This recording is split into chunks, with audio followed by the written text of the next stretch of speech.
કોંડાઈબારી ઘાટમાં ભીષણ ત્રિવાહન અકસ્માત, 8 લોકો ઇજાગ્રસ્ત।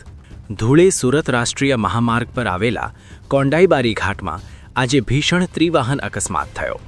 મહામાર્ગ પોલીસ મદદ કેન્દ્ર નજીક એસટી બસ, ટ્રક અને ટ્રાલા એકબીજા સાથે અથડાતા કુલ 8 લોકો ઇજાગ્રસ્ત થયા છે।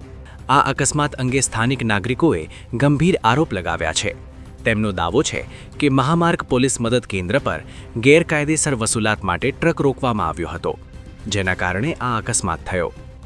નાગરિકોએ એવો પણ આરોપ કર્યો કે અકસ્માત બાદ મદદ કેન્દ્રના કર્મચારીઓ ઇજાગ્રસ્તોને મદદ કર્યા વિના સ્થળ પરથી ફરાર થઈ ગયા। માહિતી મળતા જ નાળીજ ધામ એમ્બ્યુલન્સ, નેશનલ હાઈવે એમ્બ્યુલન્સ 1033 અને 108ની મદદથી ઇજાગ્રસ્તોને તાત્કાલિક વિસરવાડી ગ્રામીણ હોસ્પિટલમાં દાખલ કરવામાં આવ્યા। ગંભીર રીતે ઇજાગ્રસ્તોને વધુ સારવાર માટે નંદુરબાર જિલ્લા હોસ્પિટલમાં ખસેડવામાં આવ્યા છે। ઘટના સ્થળે વિસરવાડી પોલીસ તાત્કાલિક પહોંચી તપાસ શરૂ કરી છે। સાથે જ મહામાર્ગ પોલીસ મદદ કેન્દ્રની ભૂમિકાની નિષ્પક્ષ તપાસ કરી દોષિતો સામે કડક કાર્યવાહી કરવાની માંગ સ્થાનિક નાગરિકોમાંથી ઉઠી રહી છે।